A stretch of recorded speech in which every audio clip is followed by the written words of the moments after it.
स्वागत है आप सभी का इस नए वीडियो में। तो इस वीडियो में हम फर्स्ट ईयर सेकेंड सेमेस्टर का जो सब्जेक्ट है civil engineering workshop and practice, इस सब्जेक्ट का आज हम mark distribution and total syllabus हम यहाँ पे आज डिस्कस करने वाले हैं इस वीडियो में। तो चलो वीडियो को शुरू करते हैं। सबसे फर्स्ट यहाँ पे देखो मार्क डिस्ट्रीब्यूशन में, तो इस सब्जेक्ट को civil engineering workshop and practice, इस सब्जेक्ट को थ्योरी कुछ भी नहीं है, ठीक है। थ्योरी में एंड सेमेस्टर एग्जाम भी नहीं होगी, कुछ भी नहीं होगा थ्योरी में, ओनली इस सब्जेक्ट को प्रैक्टिकल है। और प्रैक्टिकल में देखो एंड सेमेस्टर एग्जाम रहेगी, प्रैक्टिकल बेस्ड एग्जाम रहेगी 50 मार्क्स की, जिसमें से आपको मिनिमम 20 मार्क्स आपको अचीव करने पड़ेंगे। उसी के साथ साथ प्रोग्रेसिव असेसमेंट भी है प्रैक्टिकल में, वो भी 50 मार्क्स के लिए है और उसमें से भी आपको 20 मार्क्स मिनिमम लाने पड़ेंगे। तो प्रैक्टिकल के प्रोग्रेसिव असेसमेंट में देखो 30 मार्क्स प्रैक्टिकल के लिए है और 20 मार्क्स माइक्रो प्रोजेक्ट के लिए है।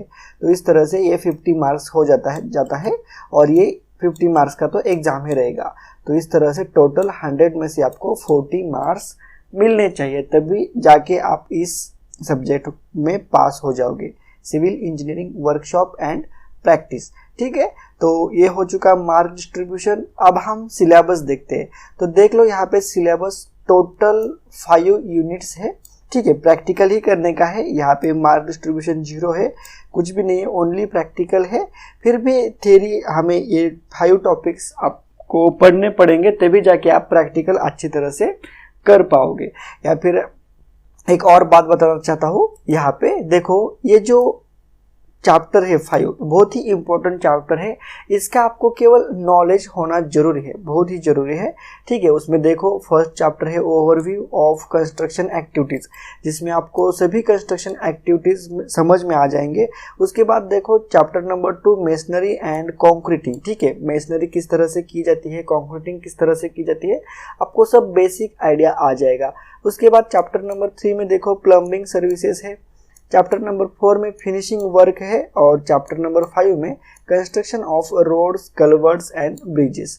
तो इस तरह से 5 चैप्टर है, बहुत ही इंपॉर्टेंट चैप्टर है नॉलेज के लिए। एक बार इसका नॉलेज आ गया तो आप साइट में भी वर्क कर सकते हैं, या फिर आपका खुद का कंस्ट्रक्शन कंपनी आपको अगर डालने का है तो इसमें बहुत सारा आपका नॉलेज इस सब्जेक्ट से आपका बढ़ जाएगा, ठीक है।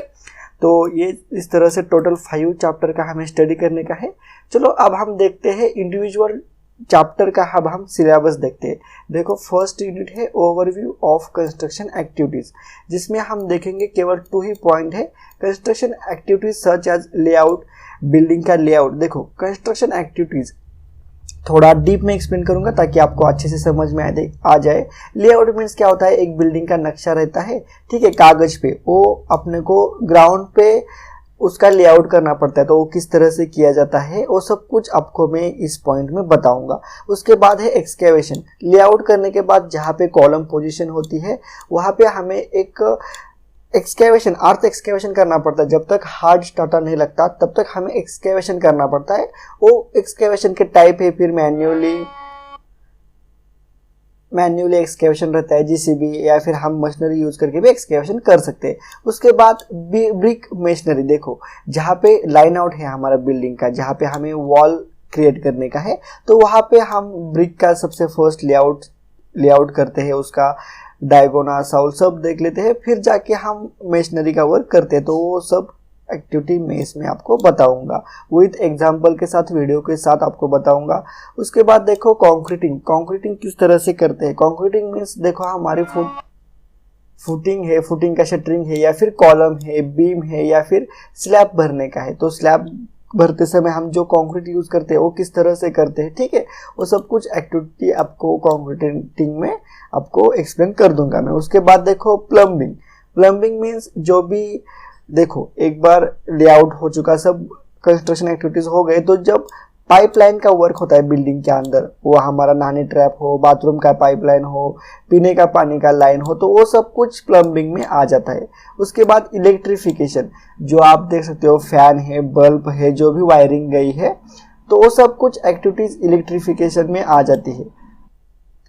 और उसके बाद इंटरडिपेंडेंस ऑफ वेरियस एक्टिविटी, और भी कुछ एक्टिविटी रहेंगे तो वो भी मैं आपको बता दूंगा, ठीक है। उसके बाद देखो 1.2 में वर्कमैनशिप एंड सेफ्टी प्रिकॉशन, ठीक है। साइट पे या फिर हमारा जिधर कंस्ट्रक्शन चल रहा है वहाँ पे वर्कमैनशिप कौन कौन सी ज़रूरी होती है, कितने वर्कर्स लगने वाले हैं, ठीक है, इतना काम करने के लिए कितना वर्कमैनशिप चाहिए, वो भी आपको मैं बताऊंगा। उसी के साथ साथ सेफ्टी प्रिकॉशन, जो भी काम होता है, इंडिविजुअल वर्क रहता है, वो करते समय कौन कौन सी सेफ्टी लेनी चाहिए, ज़रूरी है, सेफ्टी बेल्ट हो या फिर सेफ्टी हेलमेट हो, ठीक है, वो सब कुछ मैं आपको 1.2 में बताऊंगा। हर एक पॉइंट के ऊपर डिटेल में आपको वीडियो दूंगा, विथ इमेजेस के साथ, वीडियो के साथ आपको पूरा एक्सप्लेन कर दूंगा, ठीक है। तो ये हो चुका यूनिट नंबर 1। यूनिट नंबर 2 देखो मेशनरी एंड कॉन्क्रीटिंग है, ठीक है। यहाँ पे आप पूरा ब्लॉक वर्क एंड कॉन्क्रीटिंग का पूरा आप सीख जाओगे, ठीक है। उसमें देखो सिलेबस में 2.1 में यहाँ पे brick and stone masonry work, ठीक है, ब्रिक मेशनरी और स्टोन मेशनरी आप यहाँ पे पूरा सीख जाओगे। उसमें देखो टाइप्स ऑफ बॉन्ड, ठीक है, जो भी ब्रिक्स हम लगाते हैं उसमें भी 3 टाइप के बॉन्ड रहते हैं, ठीक है, वो मैं आपको बताऊंगा, जब पढ़ाऊंगा तब पूरा डिटेल्स में इमेजेस के साथ बताऊंगा। उसके साथ and joints, vertical and horizontal joints रहते, ठीक है, वो भी हो जाएगा सब कुछ आप कवर। 2.2 में देखो लाइन दूरी है, प्लम बॉब है, राइट एंगल है एंड वाटर लेवल ट्यूब, ठीक है। ये इक्विपमेंट है जो हम मशीनरी वर्क करते हैं ना, तब हमें ये लगते हैं। तो लाइन दूरी का क्या यूज़ होता है, कैसे यूज़ करने का, प्लम बॉब कैसे चेक करने का, कैसा देखने का, राइट एंगल कैसे लगाने का, वाटर लेवल का क्या इस्तेमाल होता है, ये सब कुछ मैं आपको इस 2.2 में पूरा डिटेल में एक्सप्लेन करूँगा, ठीक है। उसके बाद देखो 2.3 में प्लास्टरिंग एंड पॉइंटिंग है, प्लास्टर का वर्क किस तरह से किया जाता है वो भी बताऊंगा।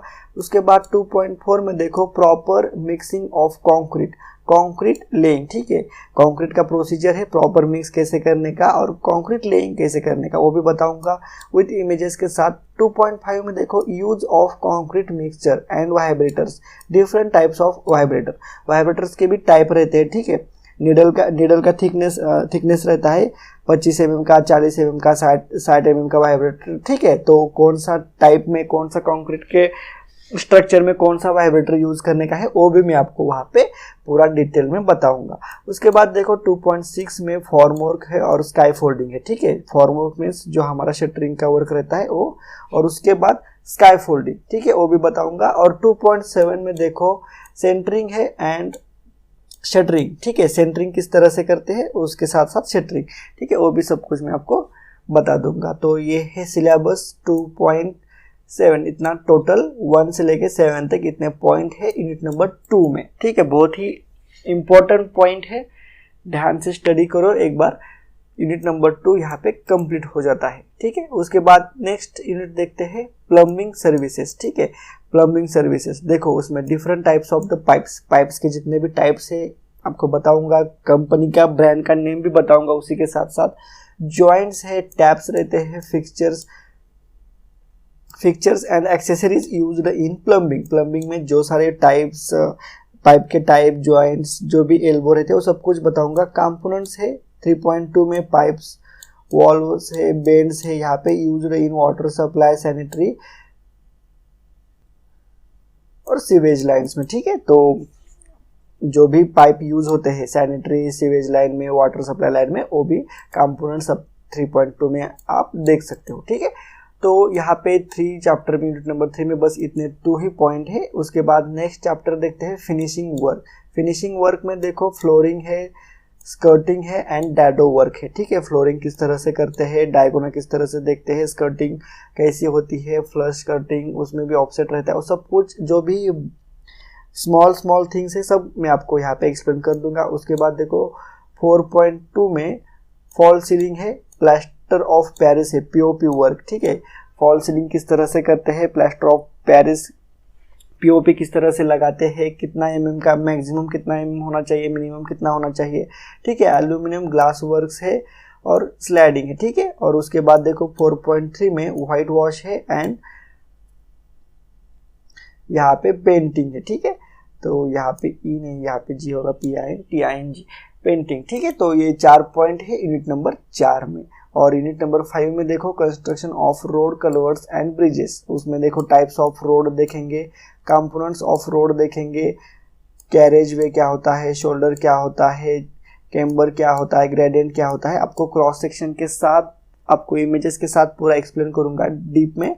और 5.2 में है ब्रिज एंड कलवर्ट्स है, कंपोनेंट्स पार्ट्स है, ठीक है, अबेटमेंट है, पियर्स विंग्स, वॉल्स, अप्रोच, ठीक है, वो सब भी जो भी चीज़ें रहेंगे वो सब कुछ डिटेल्स में इसमें 5.2 में भी एक्सप्लेन कर दूंगा। तो इस तरह से civil engineering workshop and practice का सिलेबस यहाँ पे टोटल कंप्लीट हो जाता है। थ्योरी नहीं है, ओनली प्रैक्टिकल है। फिर भी मैं आपको बताता हूँ कि इसको थोड़ा ध्यान से पढ़ो, क्योंकि बहुत ही इम्पोर्टेंट सब्जेक्ट है यह। आप हर एक वर्क कैसे ऑन साइट कैसे वर्क होता है ये आप सीख जाओगे, ठीक है। तो चलो मिलते हैं नेक्स्ट वीडियो में नेक्स्ट पॉइंट के साथ। अगर वीडियो अच्छा लगा है तो लाइक करो, शेयर करो और चैनल को सब्सक्राइब भी जरूर करने का।